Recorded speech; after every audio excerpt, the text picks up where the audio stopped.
Now, I should make it absolutely clear to my listeners just how important you are. You've won 2 Mobo Awards. You have an OBE, which you got in the 2023 New Year's Honours list, so it's still fresh. I think probably the first honours given out by His Majesty the King. You are the chair of the BPI, and for people who don't know what the BPI is, it stands for the British Phonographic Industry, but basically it's the record industry's trade body, so it's a very, very big deal. You're chair of Youth Music, which is a long-standing charity that campaigns for music for young people. You sit on a lot of boards, it says here. You host a show on Jazz. We might not even get to the interview. You might not get to the interview at this rate. You host a show on Jazz FM. You do BBC Radio's 4's Loose Ends with Clive Anderson. You're actually here not just for us to celebrate you and your wonderful saxophone playing. I mean, I could talk to you about a lot of issues, but let's talk about music venues, because you're going to open a music venue called Soul Mama. This is it. You are crowdfunding for it. You want to raise $500,000 to open it. Yes, that would be the goal, yeah. And the idea behind Soul Mama is it's not just a music venue, it's also going to be a wonderful restaurant. Exactly. I think that mix of food and music goes hand in hand and giving people a wonderful experience. And what I've loved about the crowdfunding so far, I haven't loved a lot of it, but the thing I've loved so much about it is the community that's coming together.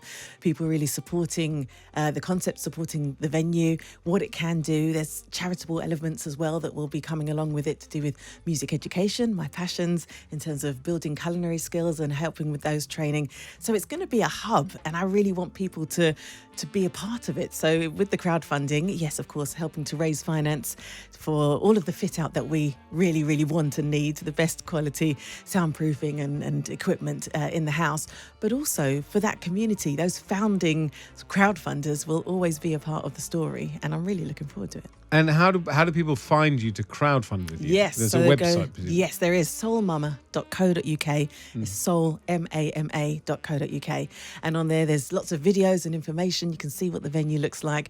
We had some launch events in the space itself, so it was really lovely to see people there taking it all in and visualising what it will be. So yes, do head over there, and any questions that you have, big or small, don't hesitate to contact us through the website or on social media. So I was going to say, you found a venue. So you've got the venue. It's going to be in Islington Square. Yeah, it's a lovely place, right? A wonderful complex right opposite Odeon Lux and Dine as well. So we've got a lovely community, lots of restaurants there, and the focus is community. The focus is bringing people together, and I love the fact that I'm a touring artist. I've played in so many venues around the world, and sort of taking bits that I've loved, bits that we've learned could have worked better, and also making sure that the artists are looked after.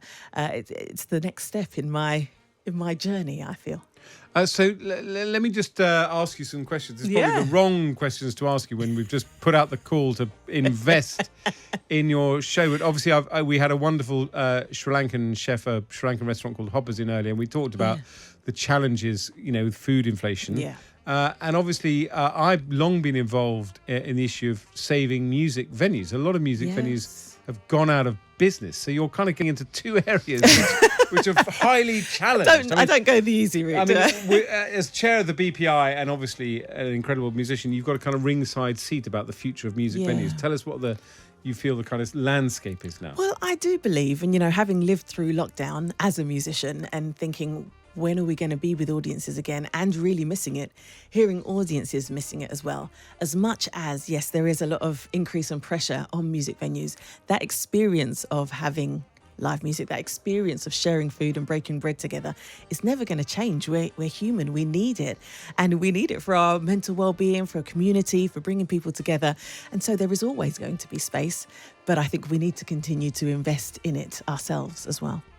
And there are very few actually music venues that have black leadership. Yes. Is that right? This is true as well. Yeah, there is an element of sort of diversifying the ownership of music venues in the country so that you're hearing all the different styles of music as well. If you know me, you'll know I love my reggae, jazz and soul. That's my mix of music. And that will be sort of a nice foundation for the venue. Although I stretch out to all genres, from classical to folk to pop to rock. So it is just about music. It's not genre specific. It's just about bringing soul to our bodies through music and food. Well, Yolanda Brown, it's fantastic to have you on. Tell our listeners again where they can give their hard-earned cash to support what sounds like an amazing venture. Thank you very much. They're going to come to Soul Mama anyway in Islington. So it's a way of booking your table in advance as you would do a concert. And that's my lived experience of booking tickets in advance. And then you can come and redeem that whenever you want to after the autumn when we open in October, November time. And, what you pledge is what you will spend. So you're just spending in advance to have that great experience with us. That is a compelling offer. Right? soulmama.co.uk. Yolanda Brown, I'll be on the website tomorrow morning.